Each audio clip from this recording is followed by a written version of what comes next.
Hello and welcome back to another episode of Spiritual Superpowers. Today we're going to talk about YOPO and Ayahuasca.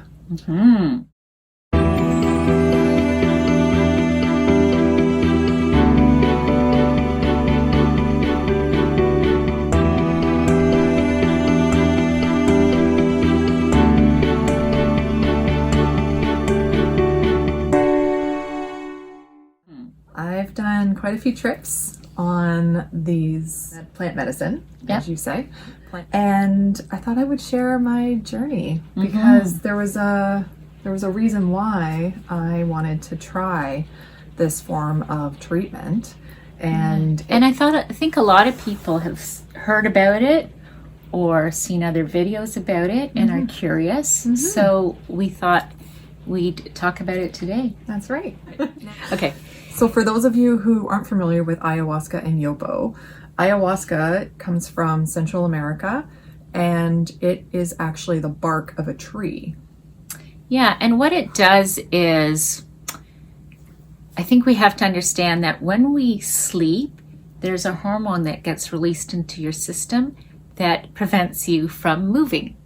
People that are have problems with sleepwalking, they have some interruptions with this hormone being released. And that's the same thing that ayahuasca does.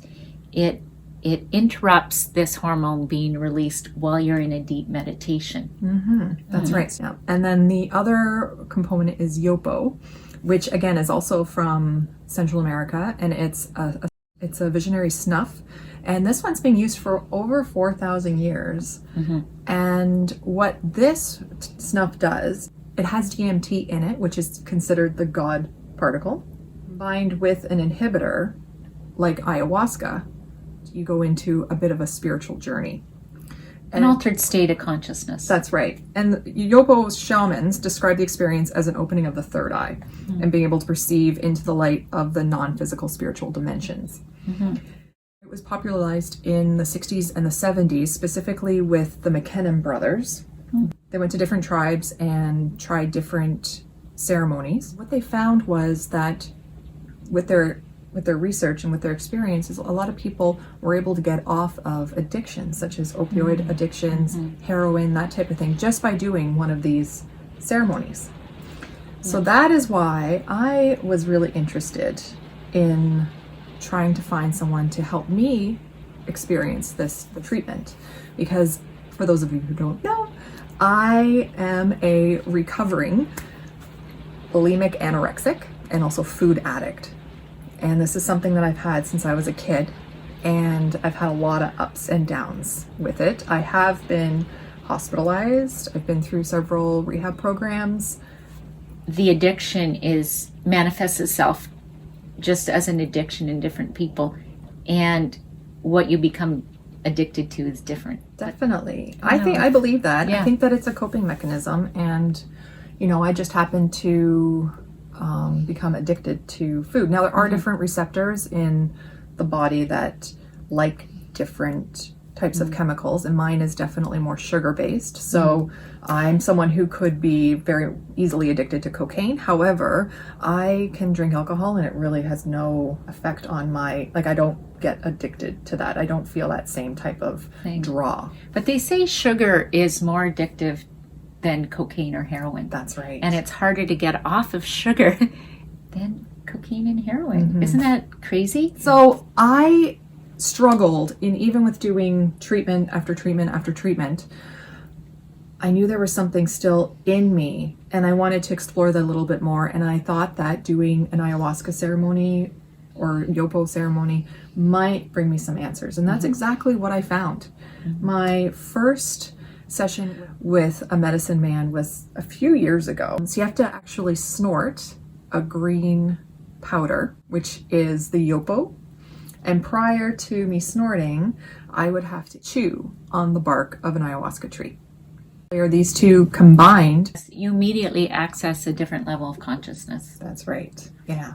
And it is a journey, kind of like astral travel, all in one. That's right. Yeah, because at the beginning of each session, you have to set an intention. So for my first one, I wanted to focus on my eating disorder and my relationship with food. After the snuff, it does hurt a little. It hurts the respiratory. It does burn the head a little, the sinuses, but it really doesn't last that long. And then I had beautiful psychedelic, very geometric shapes and numbers kind of come to me, and I'd lay back on the carpet and look up to the ceiling and just feel really good. Now, a lot of people, when they do ayahuasca, and I think this is what scares a lot of people, is that they've heard or people have experienced a lot of diarrhea and a lot of vomiting. And I knew about this going into it as well. And when I was there, both the medicine man and his assistants made sure that I had toilet paper and a bucket. And sure enough, as much as I've never experienced having to use the washroom, there was a lot of vomiting that kind of resembled an exorcism, actually. It was like I was so aggressively screaming and just vomiting into this bucket with such passion. Like I was getting rid of all this darkness. Yes, that's what I was just going to say. Yeah. The negativity was coming out. It was. That's exactly what it felt like. And then when that would subside, all of a sudden I would feel so much love and joy. And I felt like I was in another world. There was so much gratitude, and I've never experienced love on this level, and just what it must feel like when we die and we cross over. Yeah, we go cross over. And how I've heard it explained, and I don't think you had this experience, is usually the assistant combs your hair after to get the stardust out of your hair from the trip to the stars and the ethers and the other side. Isn't that kind of That is. neat? Now, they didn't brush my hair. They actually did massage on me to kind of bring me back to my body. And it was just such a wonderful experience. And when you come back to your body, they draw a bath with a whole bunch of cedar and herbs and sticks. So you have this bath, you listen to this music, and then afterwards, you're right back. Yeah. Like it's a very quick, it's about 4 hours altogether. The treatment itself is maybe 45 minutes to an hour where you're actually in the ethers. After the bath, immediately I felt different. It changed my life. For the first time in my life, I wasn't thinking every single second of the day about food. I wasn't thinking, when do I get to eat next? Okay. Being a food addict is similar to an alcoholic, except you can't not avoid food. You can't take the food out of the environment like you can with alcohol. That's right. Yeah. So essentially, being a food addict is like being an alcoholic who has to live in a bar, and you're allowed one drink a day. So I tell you, like for an alcoholic, they would be sitting there thinking about when they get their next drink. And then when they get to drink it, it's just, you can't help but hoover it in. And then at the minute you're done, all you do is think about when you can have your next drink. And that's exactly like being a food addict. Every time I wasn't eating, I couldn't help but want food. I would be thinking about food. It was extremely obsessive. And when I did the ceremony and it got rid of that, I suddenly realized how much time I wasted obsessing over food. It was absolutely amazing. I suddenly had all this free time to think about other things. It was such a relief. So this is interesting because this also tells me the food addiction can be sort of to, promote serotonin being released into your system, sort of this. But there's another level, a spiritual level that has to be addressed as well. So, I mean, I think maybe that's why people have such difficulty with addictions in general, is because, yes, you can kind of work with the body to kind of detox the body, but you still have to do that spiritual part as well. Like we've said with our health issues, you have to address all sides of it, the physical, the spiritual, and the emotional. And I think with addicts, they do address the physical, like the addiction, and do the detox, like you said. A lot of us get the counseling, to help us with the mental and emotional. But that spiritual component, that was it. That was the missing key. And I know that for me, my eating disorder and my addiction were related to being obsessive compulsive and just my self-hatred. And I felt like that day I got rid of all that darkness in me. And it was life-changing. And so I wanted to see what else would happen. So I did it 3 more times. And interestingly enough, after getting rid of all these demons, the second time I did the ceremony, same place, same medicine man, same procedure, I wanted some insight into my future. I was at a lot of crossroads. I was trapped in that I should be doing this. I want to do that. You know, this is called responsibility. Yes. This is called my calling. And I just wanted some insight into my future. Funny enough, I didn't go into the future. What I did was I went back in time into many past lives.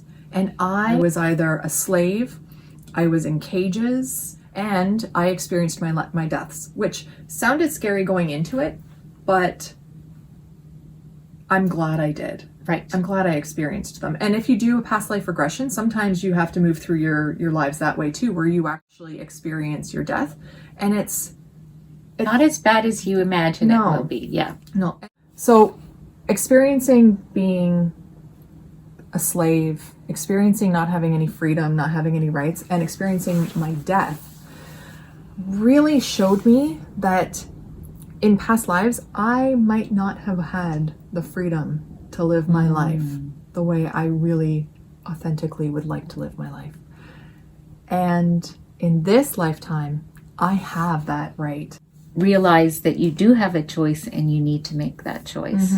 Yeah. Right? So I remember coming out of it a changed person again, where I knew that I wanted to live my life with the freedom. And I ended up going and getting a tattoo with the word freedom across my wrist, so that anytime I felt like I needed to think about what I should be doing, touch base with my inner wisdom and ask, is this really what is best for me? Or am I doing something that isn't for me, it's for someone else? Right. Yeah. So that was huge. And my 3rd and 4th times were actually where I set the intention that I was just looking for some kind of guidance. I wanted to become more aligned with myself. Wouldn't you know it, I absorbed darkness.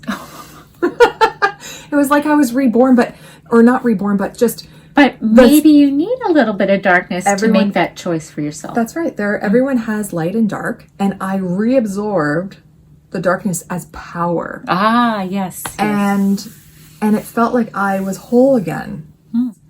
You know, I'd stare at the fire and I would feel like the fire is just coming in me, and I just felt so strong and able. And then I made those life choices to make those changes in my life. And it's been a couple of years since I've done the ayahuasca, but it was life-changing for me. And so that was my trip. And I think we should put a little disclaimer here. If you decide to do ayahuasca or YOPO or a combination, you should really know the person or use someone that, I don't know, has a good reputation, because you are in an altered state of consciousness and you want to make sure that you're safe and that you're being properly guided through the process. Yeah. And it's always nice to do it in a group setting, which in Peru, the ayahuasca with the tea typically lasts about 6 to 8 hours. And with the YOPO, it's almost like ayahuasca on speed. Yeah. And it's one-on-one. Yes. You want to make sure that you do your research first. And that, a trusted individual Who's or group experienced. or, Yeah. So definitely. So Yeah. there you go. Now you know a little bit more about me and my drug habits. My food addiction, my eating disorder. And, a lot of people don't know that about me and probably are a little shocked to know that I had an eating disorder and I'm a food addict. So I hope that for anyone who does experience or suffers with the same diseases, you can find some comfort in knowing that you're not alone and that there's lots of us out there. And if there's, if you do feel alone, please feel free to reach out. I've been working on this. So I have tried a lot of different things and I have learned to appreciate it. And I've learned that it's a big part of my soul journey. And as we've talked about in another episode about autoimmune and spirituality, I believe that when I'm not in alignment with my most authentic truth, that is when the binge, or if I want to restrict, then that is really an indication that I am not in alignment. And as long as I stay the course and I'm true to myself, then I feel like I have it under control. So thank you again for joining us. And if you have any comments, I'd love to hear your thoughts. If you've experienced ayahuasca, if you have anyone that you would recommend, or if you've done YOPO, or if you want some more information, please leave a comment below. Very interested in that. And I'm going to include some information into CAMH as well, and any information that I found useful for helping me with my eating disorder as well. All right, so thanks again for tuning in. If you like the video, give us a thumbs up. Yeah, and subscribe if you haven't already done so. And until next time, see you later. Have a great day. Peace out.